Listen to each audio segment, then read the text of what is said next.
2028ರ ವಿಧಾನಸಭಾ ಕುಸ್ತಿಯಲ್ಲಿ ಮತ್ತೆ ಗೆಲ್ತೇನೆ, ಮಂತ್ರಿಯೂ ಆಗ್ತೀನಿ ಅಂದ್ರು ನವಲಗುಂದ ಶಾಸಕ ಎನ್ಎಚ್ ಕೋನರೆಡ್ಡಿ.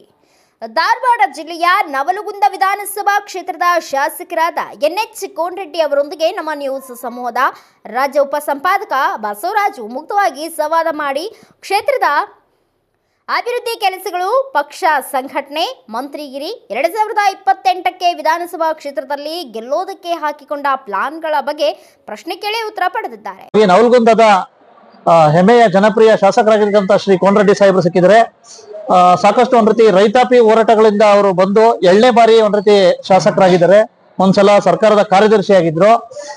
ವಿಶೇಷವಾಗಿ ಸಾಕಷ್ಟು ರೈತಾಪಿ ವರ್ಗದ ಪರ ತುಂಬಾ ಆಳವಾದ ಜ್ಞಾನ ಇದೆ. ಮತ್ತೆ ಈ ಕಡೆ ಭಾಗದ ನದಿಗಳ ಒಂದ್ ರೀತಿ ಸಾಕಷ್ಟು ಸಮಸ್ಯೆಗಳ ಹಲವಾರು ವಿಷಯಗಳ ಬಗ್ಗೆ ಚರ್ಚೆ ಮಾಡೋಣ. ಸರ್ ನಮಸ್ತೆ, ಹೇಳಿ ಸರ್. ವಿಶೇಷವಾಗಿ ಒಂದು ಬಾರಿ ಶಾಸಕರಾದ್ರಿ, ಆನಂತರ ವಿಶೇಷವಾಗಿ ಈ ಬಾರಿ ಸಹ ಒಂದ್ ರೀತಿ ಇದಾಗ್ತಾ ಇದ್ದೀರಾ. ಏನ್ ಸರ್ ವಿಶೇಷವಾಗಿ ಈಗ 3ನೇ ವರ್ಷ ಮುಗೀತು, 4ನೇ ವರ್ಷ ಕಾಲಿಟ್ರಿ, ಏನಾದ್ರು ನಿರೀಕ್ಷೆಗೆ ತಕ್ಕಂತೆ ಅಭಿವೃದ್ಧಿ ಕಂಡಿದ್ಯಾ ನಿಮ್ಮ ನವಲಗುಂದ? ನೋಡಿ, 2022ರಾಗ ಕಾಂಗ್ರೆಸ್ ಪಕ್ಷದ ಸರ್ಕಾರ ಏನ್ ಬಂತು, ಮುಖ್ಯಮಂತ್ರಿಯಾಗಿ ಅವತ್ತು ಸನ್ಮಾನ್ಯ ಸಿದ್ದರಾಮಯ್ಯನವರು, ಉಪಮುಖ್ಯಮಂತ್ರಿಯಾಗಿ ಸನ್ಮಾನ್ಯ ಡಿ.ಕೆ. ಶಿವಕುಮಾರ್ ಸಾಹೇಬರು ಜೋಡೆತ್ತುಗಳಾಗಿ ಕೆಲಸ ಮಾಡಿದ್ರು. ಇವತ್ತು ನಾವು 136-138 ಜನ ಶಾಸಕರು ಆಯ್ಕೆಯಾಗಿ ಬಂದ್ವಿ. ಆಯ್ಕೆಯಾಗಿ ಬಂದ ನಂತರ ಜನರಿಗೆ ಏನ್ ಮಾತು ಕೊಟ್ಟಿದ್ವಿ ಆ ಎಲ್ಲ ಇವನ್ನ ಗ್ಯಾರಂಟಿಗಳನ್ನ ಜಾರಿ ಮಾಡೋದ್ರ ಮೂಲಕ ಒಂದು ದೇಶದಲ್ಲಿ ಐತಿಹಾಸಿಕ ನಿರ್ಣಯವನ್ನ ಮಾಡ್ಕೊಂಡ್ವಿ. ಆದ್ರೂ ಕೂಡ ಇವತ್ತು ವಿಶೇಷವಾಗಿ ನೂತನವಾಗಿ ಮುಖ್ಯಮಂತ್ರಿ ಅಂತ ಸನ್ಮಾನ್ಯ ಡಿ.ಕೆ. ಶಿವಕುಮಾರ್ ಸಾಹೇಬರು, ಉಪಮುಖ್ಯಮಂತ್ರಿ ಅಂತ ಸನ್ಮಾನ್ಯ ಡಾಕ್ಟರ್ ಜಿ. ಪರಮೇಶ್ವರ್ ಅವರು ಇವತ್ತ ಉತ್ತರ ಕರ್ನಾಟಕ ಭಾಗದ ಎಲ್ಲ ಶಾಸಕರ ಸಭೆಯನ್ನು ಕರೆದಿದ್ರು. ನನ್ನ ರಾಜಕೀಯ ಜೀವನದಲ್ಲಿ ಇಷ್ಟು ಹೋರಾಟ ಮಾಡ್ಕೊಂಡು ಇಷ್ಟು ಆಡಳಿತ ಪಕ್ಷ ವಿರೋಧ ಪಕ್ಷದ ಶಾಸಕರು ಫಸ್ಟ್ ಟೈಮ್ ದೊಡ್ಡ ಸಂಖ್ಯೆಯಲ್ಲಿ ಬಂದ್ರು. ಎಲ್ಲಾ ಅಧಿಕಾರಿಗಳು ಭಾಗವಹಿಸಿದ್ರು. ಉತ್ತರ ಕರ್ನಾಟಕದ ಅದು ಕಿತ್ತೂರು ಕರ್ನಾಟಕ ಸಮಸ್ಯೆ ಬಗ್ಗೆ ವಿಶೇಷವಾಗಿ ಗಮನ ಸೆಳೀತಕ್ಕಂಥ ಚರ್ಚೆಗಳು ಇವತ್ತೆಲ್ಲ ಶಾಸಕರು ಕೂಡ ಮಾಡಿದ್ವಿ.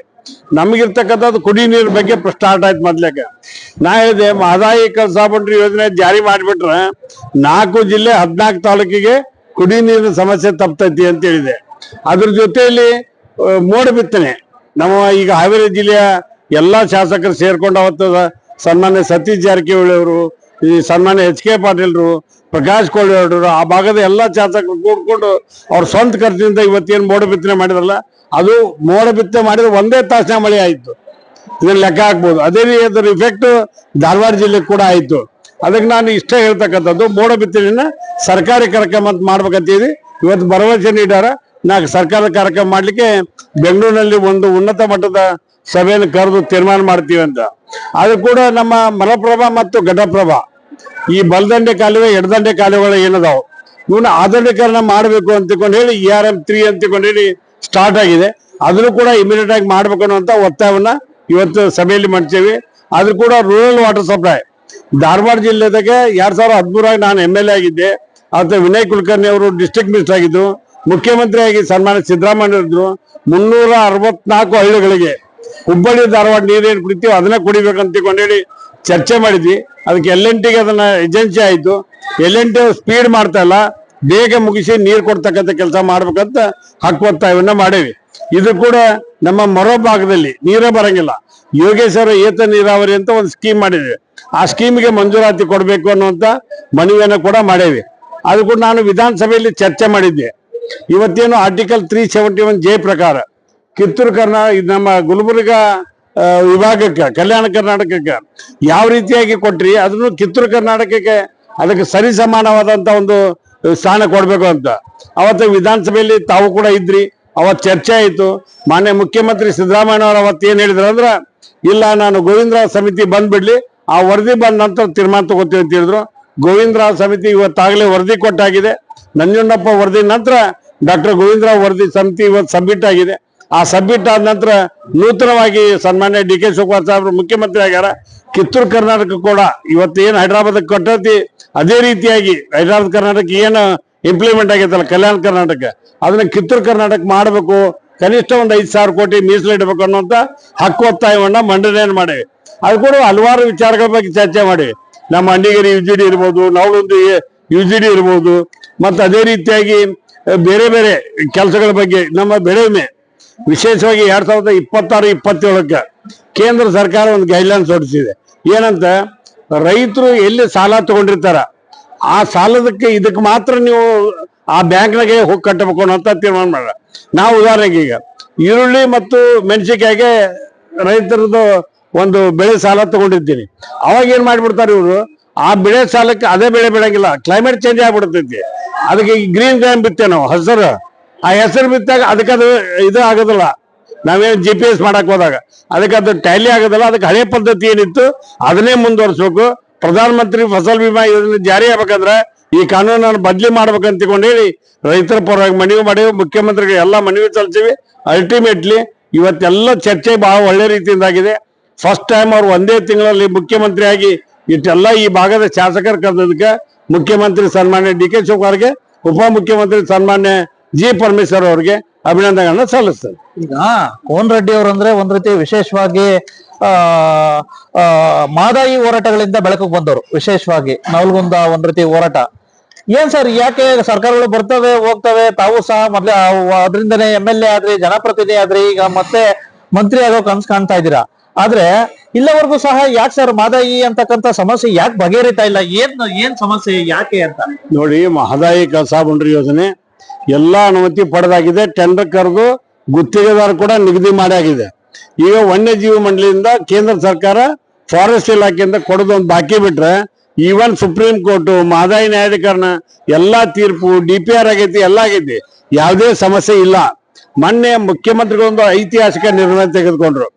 ಇವತ್ತೇನು ಹೊಸಪೇಟೆ ಹತ್ರ ಗೇಟ್ ಕುಂಡ್ರಸಕ್ಕಂತ ಕಾರ್ಯಕ್ರಮ ನಡೀತು. 3 ರಾಜ್ಯಗಳ ಮುಖ್ಯಮಂತ್ರಿಗಳು ಕೂಡಿದ್ರು. ಕರ್ನಾಟಕದ ಮುಖ್ಯಮಂತ್ರಿ ಅಂತ ಸನ್ಮಾನ್ಯ DK ಶಿವಕುಮಾರ್ ಸಾಹೇಬರು, ಆಂಧ್ರದ ಮುಖ್ಯಮಂತ್ರಿ ಆದಂತಹ ಸನ್ಮಾನ್ಯ ಚಂದ್ರಬಾಬು ನಾಯ್ಡು ಅವರು, ಮತ್ತೆ ಅದೇ ರೀತಿಯಾಗಿ ತೆಲಂಗಾಣ ಮುಖ್ಯಮಂತ್ರಿಗಳಂತ ರೇವಂತ್ ರೆಡ್ಡಿ ಅವರು ಕೂಡ್ಕೊಂಡು ಸಭೆ ಮಾಡಿದ್ರು. ಅವರು ಈ ಎಲ್ಲಾ ನದಿಗಳನ್ನ ಕೂಡಿಸ್ಲಿಕ್ಕೆ ಒಂದು ಒಕ್ಕೂರಿನ ನಿರ್ಣಯ ಮಾಡಿದ್ರು. ಅದೇ ರೀತಿಯಾಗಿ ನಾನು ಕರ್ನಾಟಕದ ಮುಖ್ಯಮಂತ್ರಿ ಅಂತ ಸನ್ಮಾನ್ಯ DK ಶಿವಕುಮಾರ್ ಸಾಹೇಬರು, ಮಹಾರಾಷ್ಟ್ರ ಮುಖ್ಯಮಂತ್ರಿ ಮತ್ತು ಗೋವಾ ಮುಖ್ಯಮಂತ್ರಿಗಳು ಸೇರ್ಕೊಂಡು ಏನ್ CR ಪಾಲ್ರ ಮತ್ತು ಫಾರೆಸ್ಟ್ ಮಿನಿಸ್ಟರ್ ಕರೆಸಿದ್ವಿ. ಹಂಗ್ ಮಾಡಿ ನಾವೆಲ್ಲ ಅಂತಮ್ರಗತೆ ಬದುಕ್ತಿವಿ. ಬಾಜು ನೀರು ಬಂದಾಗ ಬೇಕಾದಾಗ ಕೊಡ್ಬೇಕನ್ನುವಂತ ನಿರ್ಣಯ ಮಾಡ್ಬಿಟ್ರೆ ಇದಕ್ಕಿಂತ ಒಳ್ಳೆ ಕೆಲಸ ಇಲ್ಲ. ಈ ಮಹಾರಾಷ್ಟ್ರಕ್ಕೆ ನೀರು ಕಡಿಮೆ ಬಿದ್ರೆ ನಾವು ಕೊಡ್ತೀವಿ, ಮಹಾರಾಷ್ಟ್ರದವ್ರು ನಮ್ಗೆ ಕಡಿಮೆ ಬಿದ್ರೆ ಕೊಡ್ತಾರೆ, ಗೋವಾದವ್ರು ಕಡಿಮೆ ಬಿದ್ರೆ ನಾವು ನೀರು ಕೊಡ್ತೀವಿ, ಕಾಯಿಪಲ್ಲೆ ಕೊಡ್ತೀವಿ, ಹಾಲು ಕೊಡ್ತೀವಿ. ಮತ್ ಇದ್ರಾಗ ಏನ್ ಜಗಳ ಇದೆ ನಮ್ದು? ಅದಕ್ಕೆ ಗೋವಾದವ್ರು ಪದೇ ಪದೇ ತಕರಾರು ಮಾಡೋದು ಬೇಡ, ತಗಲು ಮಾಡೋದು ಬೇಡ, ಸುಳ್ಳು ಹೇಳೋದು ಬೇಡ. ಅವ್ರಿಗೆ ಏನಾಗೈತೆ ಅಂದ್ರೆ ಸುಳ್ಳ ಒಂದು ಯಾರ ಪರಿಸರವಾದಿಗಳಂತಾರ, ಅವ್ರ ಕಡೆದ ಒಂದು ಕೇಸ್ ಹಾಕಿಸ್ತಾರ. ಎಲ್ಲಾ ನೀರಿ ರಿಪೋರ್ಟ್ ವರದಿ ಕೊಟ್ಟಿದೀಗ ಕೇಂದ್ರ ಸರ್ಕಾರದ ಅಧೀನದಂತ ನೀರಿ ರಿಪೋರ್ಟ್ ಅವ್ರ ಅಧೀನದಲ್ಲಿ ಇರ್ತದೆ. ಇದರಿಂದ ಯಾವುದೇ ರೀತಿಯಾಗಿ ವನ್ಯಜೀವಿಗೂ ಹಾನಿ ಇಲ್ಲ ಮತ್ತು ಗೋವಾಕ್ಕೂ ತೊಂದರೆ ಇಲ್ಲ ಅಂತ ರಿಪೋರ್ಟ್ ಕೊಟ್ಟಿದೆ. ಕೊಟ್ಟ ಮತ್ತೇನ್ ಬಾಕಿ ಇದೆ? ಅದಕ್ಕೆ ಫಾರೆಸ್ಟ್ ಮಿನಿಸ್ಟರ್ಗೂ ವಿನಂತಿ ಮಾಡ್ತೀನಿ. ವಿಶೇಷವಾಗಿ ನಮ್ಮ ಭಾಗದ ಸಚಿವರಂತ ಸನ್ಮಾನ್ಯ ಪ್ರಹ್ಲಾದ್ ಜೋಶಿ ಸಾಹೇಬ್ರು, ಅವ್ರಿಗೂ ಕೂಡ ಮನವಿ ಮಾಡ್ತೀವಿ. ಜಗದೀಶ್ ಶೆಟ್ಟರು ಅದಕ್ಕೆ ಅಲ್ಲಿದ್ದ MP ಆಗಿ ಬಂದ್ರು. ಮತ್ತೆ ನಮ್ಮ ಬಸವರಾಜ ಬೊಮ್ಮಾಯಿ ಸಾಹೇಬ್ರು, ಹಿಂಗೆ ಸಾಕಷ್ಟು ಜನ ಅದ್ರ ಬಗ್ಗೆ ಹೋರಾಟ ಮಾಡ್ಕೊಂಡ್ ಬಂದಾರ. ನಾವು ಕೂಡ ಹೋರಾಟ ಮಾಡೀನಿ. ನಾ 2013ರಿಂದ 2018ರವರೆಗೆ ಶಾಸಕನಾದೆ. ಆಮೇಲೆ ನಂತರದ ಸರ್ಕಾರದಲ್ಲಿ ನಾ ಮುಖ್ಯಮಂತ್ರಿಗಳ ರಾಜಕೀಯ ಕಾರ್ಯದರ್ಶಿಯಾಗಿ ಕೆಲಸ ಮಾಡೀನಿ. ಈ ಬಾರಿ ಶಾಸಕನಾಗಿ 4 ವರ್ಷ ಕಳೆದೀನಿ. ಒಟ್ಟಿನ ಮೇಲೆ ಮಹದಾಯಿ ಕಳಸಾ ಬಂಡೂರಿ ನೀರು ಎಲ್ಲಿವರೆಗೆ ಬರುದಿಲ್ಲ, ನನ್ನ ಹೋರಾಟ ಹಿಂಸರಿಲಿಕ್ಕೆ ಸಾಧ್ಯನೇ ಇಲ್ಲ. ಅದಕ್ಕೆ ಹೋರಾಟ ಮಾಡಿ ನೀರು ಪಡಿತಕ್ಕಂಥ ಕೆಲಸ ಮಾಡ್ತೀವಿ. ಕಾಲ ಹತ್ರ ಬಂದಿದೆ. ಒಂದ್ 2-3 ತಿಂಗಳಲ್ಲಿ ಕಾಮಗಾರಿ ಪ್ರಾರಂಭ ಆಗ್ಬೋದು. ಈಗ ಇನ್ನೊಂದು ಸರ್, ಒಂದು ಸಮಸ್ಯೆ ಇದೆ ಸರ್. ವಿಶೇಷವಾಗಿ ನವಲಗುಂದದಲ್ಲಿ ಸಾಕಷ್ಟು ಶಾಸಕರಾದ್ರೆ ನಿಮ್ಮ ವ್ಯಕ್ತಿತ್ವ, ನಿಮ್ಮ ಕೆಲಸಗಳಿಂದ ಅಪಾರವಾದ ಅಭಿಮಾನಿಗಳನ್ನ ಸೃಷ್ಟಿ ಮಾಡ್ಕೊಂಡಿದ್ರ. 2ನೇ ಬಾರಿ ಶಾಸಕರು ಆದ್ರೆ ವಿಶೇಷವಾಗಿ ನೀವು ಈ ಬಾರಿ ಒಂದ್ ರೀತಿ ಕೃಷಿ ಸಚಿವರಾದ್ರೆ ಕೆಲವೊಂದ್ ಕಡೆ ಕೃಷಿ ಇಲಾಖೆ ಸುಧಾರಿಸುತ್ತೆ ಅಂತ ಹೇಳ್ಬಿಟ್ಟು ನಿಮ್ಮ ಅಭಿಮಾನಿಗಳ ಒಂದ್ ರೀತಿ ಅಪೇಕ್ಷೆ ಇದೆ. ನೋಡಿ, ಯಾರು MLA ಆಕಾರ ಸಚಿವರು ಆಗ್ಬೇಕನ್ನೋದು ಕಾಮನ್. ಆದ್ರೆ ನಾನು ವಿಶೇಷವಾಗಿ ಒಂದು ರೈತರ ಕೋಟಾದಲ್ಲಿ ನನ್ನ ಮಂತ್ರಿ ಮಾಡ್ರಿ, ಅದು ಕೃಷಿ ಸಚಿವರು ಮಾಡ್ರಿ ಅಂತ ತಿಳ್ಕೊಂಡು ಹೇಳಿ ಹೈಕಮಾಂಡ್ಗೆ, ಮಾನ್ಯ ಮುಖ್ಯಮಂತ್ರಿಗಳಿಗೆ ಮನವಿ ಮಾಡೀನಿ. ಇದಗೇನು ಯಾರನ್ನಾರ ಮಂತ್ರಿ ಮಾಡ್ಬೇಕನ್ನುವಂತ ಪರಮಾಧಿಕಾರ ಮಾನ್ಯ ಮುಖ್ಯಮಂತ್ರಿ ಸನ್ಮಾನ್ಯ DK ಶಿವಕುಮಾರ್ ಅವರಿಗೆ ಮತ್ತು KPC ಅಧ್ಯಕ್ಷ ಅಂತ BK ಹರಿಪ್ರಸಾದ್ ಅವ್ರಿಗೆ, ಸಿದ್ದರಾಮಯ್ಯ ಸಾಹೇಬ್ರಿಗೆ, ಅದು ಮಿಕ್ಕಿ ಹೈಕಮಾಂಡ್ AICCಗೆ ಅವ್ರೆಲ್ಲರೂ ಕೂಡ ತೀರ್ಮಾನ ಮಾಡಿ ನಾನು ಮಾಡಿದ್ರು ಅಷ್ಟ, ಮಾಡದೇ ಇದ್ರು ಅಷ್ಟ, ಮಾಡಿದ್ರ ಸಂತೋಷದಿಂದ ರೈತರ ಪರವಾಗಿ ಏನ್ ಕೆಲಸ ಮಾಡ್ತೇನೆ ಅಂತ ಹೇಳ್ತೇನೆ. ಮತ್ತೆ ಅದು ಕೂಡ ಇನ್ನೂ ಹೆಚ್ಚು ಕೆಲಸ ಮಾಡ್ಬೇಕನ್ನೋದು ಭಾವನೆ ಇದೆ. ಮತ್ತೆಲ್ಲಾ ರೈತ ಸಂಘಟನೆಗಳು, ಬಹಳ ಜನ ಮುಖಂಡರು ನನ್ನ ಕೃಷಿ ಸಚಿವರು ಮಾಡ್ಬೇಕನ್ನುವಂತ ಭಾವನೆ ಇದೆ. ಅದಕ್ಕೆ ಸ್ಪಂದನೆ ಮಾಡ್ಬೇಕಂತ ನಾನು ಹೈಕಮಾಂಡ್ಗೆ ಮುಖ್ಯಮಂತ್ರಿಗಳಿಗೆ ಮನವಿ ಮಾಡ್ತೇನೆ. ಮಾಡ್ತಾರೆ ಅನ್ನುವಂತ ವಿಶ್ವಾಸ ನನಗೂ ಇದೆ. ಈಗ ಹುಬ್ಳಿ ಧಾರವಾಡ ಅಂದ್ರೆ ಎಲ್ಲೋ ಒಂದ್ ಕಡೆ ಸಾಕಷ್ಟು ಒಳ್ಳೆ ಪವರ್ಫುಲ್ ಕ್ಷೇತ್ರ, ಸಾಕಷ್ಟು ಪ್ರಭಾವಿ ಕ್ಷೇತ್ರ. ಇಂಥ ಸಂದರ್ಭದಲ್ಲಿ ಸಚಿವರೇ ಇಲ್ಲ. ಇಂತಹ ಸಂದರ್ಭದಲ್ಲಿ ಯಾವ ರೀತಿ ಸರ್, ಏನ್ ಮೊದ್ಲೇ ಮಳೆಗಾಲ ಬೇರೆ, ಒಂದ್ ಕಡೆ ನಿಮ್ಮ ಕಾಮಗಾರಿ ಎಲ್ಲ ಬೆಣ್ಣೆ ಎಳೆ ಎಲ್ಲ ಕೊಚ್ಕೊಂಡೋಯ್ತು ಕಾಮಗಾರಿ ಎಲ್ಲ. ಇಂತಹ ಸಂದರ್ಭದಲ್ಲಿ ಯಾವ ರೀತಿ ಸರ್, ಸಂಪುಟ ವಿಸ್ತರಣೆ ಬೇರೆ ಆಗಿಲ್ಲ. ಇಂತಹ ಸಂದರ್ಭದಲ್ಲಿ ಯಾವ ರೀತಿ ಸಾಧ್ಯ? ಎಲ್ಲದಕ್ಕೂ ಕಾಲ ಉತ್ತರ ಹೇಳಿದೆ. ಈಗಾಗಲೇ ಮುಖ್ಯಮಂತ್ರಿಗಳು ಶೀಘ್ರದಲ್ಲಿ ಸಂಪುಟ ವಿಸ್ತರಣೆಯನ್ನ ಮಾಡ್ತೀವಿ ಅಂತ ಯಾರ ಸನ್ಮಾನ್ಯ ರಾಹುಲ್ ಗಾಂಧಿ ಸಾಹೇಬರು ಬಂದ ನಂತರ ಇಮಿಡಿಯೇಟ್ ಆಗಿ ಅದನ್ನ ಮಾಡ್ತಕ್ಕಂಥ ಪ್ರಕ್ರಿಯೆಯನ್ನ ಮುಂದುವರಿಸ್ತಾರೆ. ಇದೇನು ದೊಡ್ಡದಲ್ಲ, ಹೈಕಮಾಂಡ್ ಸ್ಟ್ರಾಂಗ್ ಇದೆ, ಮುಖ್ಯಮಂತ್ರಿಗಳು ಸ್ಟ್ರಾಂಗ್ ಅದರ. ಅದೇ ರೀತಿ ಸಿದ್ದರಾಮಯ್ಯ ಸಾಹೇಬರು ಮತ್ತು ಹರಿಪ್ರಸಾದ್ ಸಾಹೇಬ್ರು ಕೂತ್ಕೊಂಡು ಒಂದು ನಿರ್ಣಯಕ್ಕೆ ಬರ್ತಾರೆ. ಆದ್ರೆ ನನಗನ್ಸೋದು ಈಗಾಗಲೇ ಬೆನ್ನೆಳ್ಳ ನೀವು ಬಂದ್ ನೋಡಿರ್ಬೋದು, 200 ಕೋಟಿ ರೂಪಾಯಿದಲ್ಲಿ ಬಹಳ ಅದ್ಭುತವಾದಂತ ಕೆಲಸ ಮಾಡಿವಿ. ರೈತರು ಈಗ ವಿಶೇಷವಾಗಿ ಅದ್ರ ಬಗ್ಗೆ ಅಭಿಪ್ರಾಯವನ್ನ ಒಳ್ಳೆ ರೀತಿಯಿಂದ ವ್ಯಕ್ತಪಡಿಸ್ತಾರ. ಅದ್ರ ಕೂಡ ಇನ್ನೊಂದು ಹೆಜ್ಜೆ ತುಪ್ರಿ ಹಳ್ಳ ಕೂಡ ಅದ್ರ ಕೂಡ ಮಾಡ್ತಾ ಇದ್ವಿ. ಅದ್ರ ಕೂಡ ಸಣ್ಣ ಹಳ್ಳಗಳದಾವಲ್ಲ, ಅವಕ್ಕೆ ಹೊಸ ಯೋಜನೆಯನ್ನ ರೂಪಿಸಾಕತ್ತೀವಿ. 1600 ಕೋಟಿ ಬೇಕು ಅಂತ ಹೇಳಿ ಈಗಾಗಲೇ ಕೇಂದ್ರ ಸರ್ಕಾರಕ್ಕೆ ಪ್ರಸ್ತಾವನೆ ಕಳಿಸಿವಿ. ಇವನ್ನೆಲ್ಲ ಅನುಮತಿ ಪಡೆದು ERM3 ಕೂಡ ಮಲಪ್ರಭಾದ್ದು ಅದನ್ನು ಕೂಡ ಕೇಂದ್ರ ಸರ್ಕಾರ ಕಳಿಸ್ಕೊಟ್ರಿ. ಎಲ್ಲೆಲ್ಲಿ ಏನ್ ದುಡ್ಡು ತರಕ್ ಸಾಧ್ಯತೆ ಅಭಿವೃದ್ಧಿ ಮಾಡ್ಲಿಕ್ಕೆ ಕೇಂದ್ರ ಮತ್ತು ರಾಜ್ಯ ಸರ್ಕಾರಗಳಿಗೆ ಮನವಿ ಮಾಡಿ ನಾವು ಮಾಡ್ಲಿಕ್ಕೆ ಸಿದ್ಧರಾಗಿದೆ. ಈಗ ಇನ್ನೊಂದು ಸಾಕಷ್ಟು ಒಂದ್ ರೀತಿ ಮಳೆಗಾಲ ಒಂದ್ ಕಡೆ ಇದಿದೆ.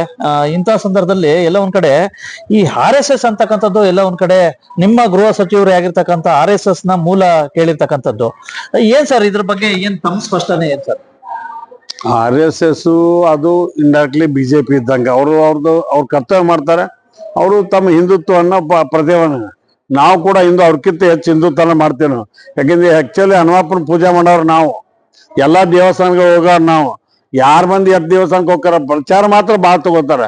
ಆದ್ರೆ ಅದಕ್ಕಿಂತ ಹೆಚ್ಚಾಗಿ ದೇವಸ್ಥಾನ ಬಗ್ಗೆ ಅಪಾರವಾದಂತ ಗೌರವ ನಮ್ಗೆಲ್ಲ ಇದೆ. ಅದನ್ನ RSS ಬಗ್ಗೆ ಟೀಕೆ ಮಾಡೋದಾಗ್ಲಿ ಅಥವಾ ಬಿಜೆಪಿ ಬಗ್ಗೆ ಟೀಕೆ ಮಾಡೋದಲ್ಲ. ನಮ್ ಕೆಲಸ ನಾವು ಯಾವ ರೀತಿ ಮಾಡ್ತೇವೆ ಅಂತ ತೋರ್ಸೋದ ನಮ್ ಕರ್ತವ್ಯ. ಸಿದ್ದರಾಮಯ್ಯ ಸಾಹೇಬ್ರು ಮುಖ್ಯಮಂತ್ರಿ ಆಗಿ ಇದಾದ್ರು, ಅನಂತರ ಈಗ ಮಾಜಿ ಆಗಿದ್ದಾರೆ. ಎಲ್ಲ ಒಂದ್ ಕಡೆ ಸೈಡ್ ಲೈನ್ ಆದ್ರು ಅಂತ ಪವರ್ಫುಲ್ ರಾಜಕಾರಣಿ ಅಂತ ಹೇಳ್ಬಿಟ್ಟು ಕೇಳಿ ಬರ್ತಾ ಇದೆ. ಇದೆಲ್ಲ ಈ ರೀತಿ ಮಾತಾಡಿದ್ರೆ ನಮ್ಗೆ ಉತ್ತರ ಹೇಳೋದ್ ಕಠಿಣ. ಸಿದ್ದರಾಮಯ್ಯ ಸಾಹೇಬ್ನ ಸೈಡ್ ಲೈನ್ ಮಾಡೋ ಪ್ರಶ್ನೆ ಇಲ್ಲ.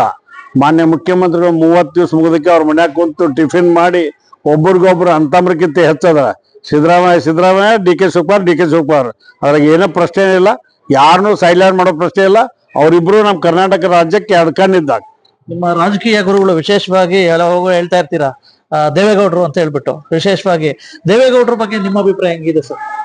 ಇಲ್ಲ, ನನಗೆ ಒಂದು ಕೇಳಿ, ಸನ್ಮಾನ್ಯ ದೇವೇಗೌಡರಾಗಿರ್ಬೋದು, ಕುಮಾರಸ್ವಾಮಿ ಅವರಾಗಿರ್ಬೋದು, ಸಿದ್ದರಾಮಯ್ಯ ಸಾಹೇಬರಾಗಿರ್ಬೋದು, MP ಪ್ರಕಾಶ್ ಅವರು, ಸಿಂಧ್ಯಾ ಅವರು, ಹಿಂಗೊಂದು ದೊಡ್ಡ ಸಿ ಬೈರೇಗೌಡರು, ಒಂದು ದೊಡ್ಡ ಮುಖಂಡರ ಪಟ್ಟಿ ಇತ್ತು ನಾನು ಬೆಳೆದಂತ ನನ್ನ ರಾಜಕೀಯ ಜೀವನದಲ್ಲಿ. ಅವತ್ತು ನನ್ನ ರಾಜ್ಯ ಯುವಜನತಾದಳ ಅಧ್ಯಕ್ಷನ್ ಮಾಡಿದ್ರು. ನಾನು ರಾಜ್ಯ ಯುವಜನತಾದಳ ಅಧ್ಯಕ್ಷ ಆಗಿದ್ದೆ. ದಿನೇಶ್ ಗುಂಡೂರಾವ್ ಸಾಹೇಬರು ಯೂತ್ ಕಾಂಗ್ರೆಸ್ ಅಧ್ಯಕ್ಷ ಆಗಿದ್ರು. CT ರವಿ ಬಿಜೆಪಿ ಅವರ ಯೂತ್ ಕಾಂಗ್ರೆಸ್ ಅಧ್ಯಕ್ಷ ಆಗಿದ್ರು. ಒಂದು ಅವತ್ತಿನ ಕಾಲ ಬೇರೆ, ಇವತ್ತಿನ ಕಾಲ ಬೇರೆ. ನಾನು ಕಾಂಗ್ರೆಸ್ ಪಕ್ಷ ಸೇರಿದ ಬಳಿಕ ಕಾಂಗ್ರೆಸ್ ಇದ್ದನ್ನ ಹೇಳ್ಬೇಕಾಗತ್ತ. ಅದೇ ರೀತಿಯಾಗಿ ಮಾಜಿ ಪ್ರಧಾನಮಂತ್ರಿ ಸನ್ಮಾನ್ಯ ದೇವೇಗೌಡರಿಗೆ ಬಹಳ ತೂಕದಿಂದ ರಾಜ್ಯದಲ್ಲಿ ತಮ್ಮ ರಾಜಕೀಯ ಜೀವನವನ್ನು ನಡೆಸ್ಕೊಂಡು ಬಂದಿದ್ರು. ಮೊನ್ನೆ ನಡೆದಂತ ರಾಜ್ಯಸಭಾ ಚುನಾವಣೆಯಲ್ಲಿ ಅದು ಸನ್ಮಾನ್ಯ ನರೇಂದ್ರ ಮೋದಿ ಸಾಹೇಬ್ರು ತಪ್ಪು ಮಾಡಿದ್ರು, ಯಾರು ತಪ್ಪು ಮಾಡಿದ್ರು ಗೊತ್ತಿಲ್ಲ. ಬಿಜೆಪಿ ಅವರು ಹುನ್ನಾರ ಇರ್ಬೋದು, ಏನಿರ್ಬೇಕು ಅದು ಗೊತ್ತಿಲ್ಲ. ಅವ್ರಿಗೆ ಯಾರು ರಾಜ್ಯಸಭೆ ಸ್ಥಾನವನ್ನು ಕೊಡ್ಲಿಲ್ಲಲ್ಲ. ಕರ್ನಾಟಕದಿಂದ ಪ್ರಧಾನಮಂತ್ರಿ ಆದವ್ರು ಏಕೈಕ ಪ್ರಧಾನಮಂತ್ರಿ ಒಬ್ಬ ರೈತನ ಮಗ. ಅವ್ರು ಮಾಡ್ಬೇಕಿತ್ತು ಅನ್ನೋದು ನಮ್ಮೆಲ್ಲರಿಗೂ ಇತ್ತು. ಅದು ನಮ್ಮ ಮನುಷ್ಯಗೂ ನೋವು ಕೂಡ ಆಯ್ತು. 2028ಕ್ಕೆ ಮತ್ತೆ ಕುಸ್ತಿ ಬರ್ತಾ ಇದೆ. ಇಂತಹ ಸಂದರ್ಭದಲ್ಲಿ ನಿಮ್ಮ ವಿರೋಧಿಗಳು ನಿಮ್ಮ ಕ್ಷೇತ್ರದಲ್ಲಿ ಗೆಲ್ಬೇಕು, ಒಂದ್ ರೀತಿ ಏನೋ ಕೈನ ಸೋಲ್ಸಿ ಕೇಸರಿ ವಶ ಆಗ್ಬೇಕು ಅಂತ ಸಾಕಷ್ಟು ಪ್ರಯತ್ನ ಪಡ್ತಾವ್ರೆ. ಇಂತಹ ಸಂದರ್ಭದಲ್ಲಿ ನಿಮ್ದ ಸ್ಟ್ರಾಟಜಿ ಏನ್ ಸರ್? ನೋಡಿ, ನನ್ನ ಕ್ಷೇತ್ರದ ಮತದಾರರು ನನ್ನ ದೇವರು. ಅವ್ರು ಏನ್ ನಿರ್ಣಯ ತಗೋತಾರ ನಾವೆಲ್ಲರೂ ತಲೆಬಾಗ್ತೈತೆ. ನನಗೂ ಇವತ್ತ ಬರ್ದಿಟ್ಕೊಡ್ರಿ, 2028ಕ್ಕೂ ನನಗೆ ಆಶೀರ್ವಾದ ಮಾಡ್ತಾರೆ. ಹೊಳ್ಳಿ ಮತ್ತೆ ನಮ್ದೇ ಸರ್ಕಾರ ಬರುತ್ತೆ 100%. ಇವತ್ತ ಬರ್ದಿಟ್ಕೊಡ್ರಿ ನೀವು. DK ಶಿವಕುಮಾರ್ ಸಾಹೇಬ್ರು, ಸಿದ್ದರಾಮಯ್ಯ ಸಾಹೇಬ್ರು, BK ಹರಿಪ್ರಸಾದ್ ಅವರು ತ್ರಿಮೂರ್ತಿಗಳು ಏನಿದಾರ ಯುದ್ಧ ಮಾಡ್ದಂಗ್ ಮಾಡ್ತಾರೆ. ಮತ್ ಹೆಂಗ ಇಲ್ಲಿ ಕರ್ನಾಟಕನ ಬೇರೆ, ಬೇರೆ ರಾಜ್ಯಗಳ ಬೇರೆ, ಇಲ್ಲಿ ಹೆಂಗ್ ಅಧಿಕಾರಕ್ಕೆ ಬರ್ಬೇಕು ನಮಗೂ ಗೊತ್ತಿದೆ. ಯಾಕೆ ಸರ್, ಇನ್ನೊಂದು ತಾವು ತುಂಬಾ ತಳಮಟ್ಟದಿಂದ ಒಂದ್ ರೀತಿ ರಾಜಕಾರಣಿಗಳು, ಈ ಕೇಂದ್ರ ಸರ್ಕಾರದ ಸಂಸದರು ಯಾಕೆ ಸರ್ ಏನೋ ಧ್ವನಿನೇ ಎತ್ತಲ್ಲ ಪಾರ್ಲಿಮೆಂಟ್ ಅಲ್ಲಿ? ಯಾಕೆ ಸರ್ ಈ ರೀತಿ ಇದಾಗ್ಬಿಟ್ರೆ ನೋಡಿ, ನೀವು ರೈತಾಪಿ ಕುಟುಂಬದಿಂದ ವರ್ಗವರ್ತಿ ಧ್ವನಿ ಎತ್ತೀರಾ, ಸಂಸದರಿಗೆ ಏನಾಗಿದೆ ಅಂತ ಅಲ್ಲಿ ಹೋಗಿಟ್ರು. ನಮ್ಮ ರಾಜ್ಯದಲ್ಲಿ 28 ಜನ ಸಂಸದರು ಅದಾರ. ಅದ್ರಾಗ ಕಾಂಗ್ರೆಸ್ಸಿಂದ ಸ್ವಲ್ಪ ಜನ ಅದಾರ, BJP ಅವರು ಮೆಜಾರಿಟಿ ಅದಾರ. ಭಾರತೀಯ ಜನತಾ ಪಾರ್ಟಿಯವರು ಕೇಂದ್ರ ಸರ್ಕಾರ ವಿರುದ್ಧ ಆಗಲಿ ಅಥವಾ ಇದರಲ್ಲಿ ಮಾತಾಡುವಂಥ ಪದ್ಧತಿನೇ ಇಲ್ಲ. ಅವರು ಮನ್ ಕಿ ಬಾತ್ ಮಾತ್ರ ಮಾತಾಡೋದು. ಅದಕ್ಕಂತ ವಿಷಯದೊಳಗೆ ನಾನು ವಿಶೇಷವಾಗಿ ಪ್ರಹ್ಲಾದ್ ಜೋಶಿ ಅವರು ಈ ವಿಷಯದ ಬಗ್ಗೆ ಸ್ಪಂದನೆ ಮಾಡಕತ್ತಾರೆ, ಕಸ ಬಂಡ್ರ ಬಗ್ಗೆ. ಅದಕ್ಕೆ ನಾವು ಅವ್ರ ಬಗ್ಗೆ ಯಾರ ಬಗ್ಗೆ ಟೀಕೆ ಮಾಡೋದಿಲ್ಲ. ಸಂದರ್ಭ ಇದ್ರೆ ಮಾತಾಡ್ಬೇಕು, ಮಾತಾಡ್ಲಿಕ್ಕೆ ಅವ್ರ ವಿರುದ್ಧ ಹೋರಾಟ ಸ್ಟಾರ್ಟ್ ಮಾಡ್ತೇವೆ, ಅದಾಗೆ ನೋ ಡೌಟ್. ಈಗ ಕಿತ್ತೂರು ಕರ್ನಾಟಕದಿಂದ ಒಂದ್ ರೀತಿ ಸತೀಶ್ ಜಾರಕಿಹೊಳಿ ಅವರು ಮುಂಬರ್ತಕ್ಕಂಥ ಒಳ್ಳೆ ಸ್ಥಾನಮಾನ ಸಿಗ್ಬೇಕು ಅಂತ ಹೇಳ್ಬಿಟ್ಟು ಇದೈತೆ. ಆಕ್ಚುಲಿ CM ರೇಸ್ ಅಲ್ಲಿ ಇದ್ರು. ಮುಂಬರ್ತಕ್ಕಂಥ ಏನೋ ಸಿಗುತ್ತಾ ಸತೀಶ್ ಜಾರಕಿಹೊಳಿ ಅವ್ರಿಗೆ? ಸತೀಶ್ ಜಾರಕಿಹೊಳಿ ಅವ್ರಿಗೂ ಒಂದು ಸಂಘಟನೆ ಶಕ್ತಿ ಐತೆ. ಈಗ ನಾವು ಉದಾಹರಣೆಗೆ ಬಾಗಲಕೋಟೆ ಇಲೆಕ್ಷನ್ ಮಾಡೋತ್ನಾಗ ಅವ್ರ ಜೊತೆ ಕೆಲಸ ಮಾಡಿದ್ವಿ, ಶಿಗ್ಗಾಂವ್ ಎಲೆಕ್ಷನ್ ಮಾಡೋತ್ನಾಗ ಅವ್ರ ಜೊತೆ ಕೆಲಸ ಮಾಡಿದ್ವಿ. ಹಿಂಗೆ ಹಲವಾರು ವಿಷಯದ ಬಗ್ಗೆ ವಿಶೇಷವಾಗಿ ಅವ್ರ ಬಗ್ಗೆ ಹೇಳ್ತೀವಿ. ಸಂಘಟನೆಗೆ ಒಂದು ಹೆಸರಾದಂಥ ವ್ಯಕ್ತಿ, ತನ್ನದೇ ಆದಂಥ ಪಡೆ ಕಟ್ಕೊಂಡಾರ. ಎಲ್ಲ ತಾಲೂಕಿನ ಅವ್ರದೇ ಆದಂಥ ಒಂದು ವ್ಯವಸ್ಥೆ ಇದೆ. ಅದಕ್ಕೆ ಈಗ DK ಶಿವಕುಮಾರ್ ಸಾಹೇಬ್ರು, ಸತೀಶ್ ಜಾರಕಿಹೊಳಿ ಸಾಹೇಬ್ರು, ಸಿದ್ದರಾಮಯ್ಯ 3 ಒಟ್ಟಿಗೆ ಕರ್ಕೊಂಡು ಹೋಗ್ತೀವಿ, ಏನ್ ತೊಂದರೆ ಐತಿ? ಕಾಂಗ್ರೆಸ್ ಪಕ್ಷದಿಂದಾನೇ ತಾವು ನೆಕ್ಸ್ಟ್ ಹಂಗಾರೆ ಶಾಸಕರು ಆಗ್ತೀರಾ, ಹಂಗಾರೆ ಮಂತ್ರಿನೂ ಆಗ್ತೀರಾ? ನೆಕ್ಸ್ಟ್ 100 ಈಗ ಮಂತ್ರಿ ಆಗ್ಬೋದು ಅಥವಾ ಮುಂದಾಗ್ಬೋದು. ಆದ್ರೆ 2028ಗೂ ನಾನೇ ಗೆಲ್ತೇನೆ, ನಮ್ದೇ ಸರ್ಕಾರ ಇರೋದು. ಓಕೆ, ಥ್ಯಾಂಕ್ ಯು, ಧನ್ಯವಾದಗಳು ಸರ್. ಇವಿಷ್ಟು ಅಟಲ್ ಶೇಖರ್ ಗೊತ್ತೈತಲ್ಲ, ಮನೆ ಗೌರವಾನ್ವಿತ ಜನಪ್ರಿಯ ಶಾಸಕರು ನವಲಗುಂದ ಕೋನರೆಡ್ಡಿ ಸಾಹೇಬ್ರ ಅಭಿಪ್ರಾಯ. ನಮಸ್ಕಾರ, thank you. Bureau report Basavaraju, Bharat Vaibhav news, Navalgund. Thanks for watching. Read, discuss and debate with editor Dr. Yan Prashant Rao. Wanted reporters in print, digital and visual media for Bharat Vaibhav Daily Newspaper, BV News 5 Channel and BV Fast Web News from all the talukas of Karnataka, Goa and Maharashtra. If interested, send your resume to 9019229369.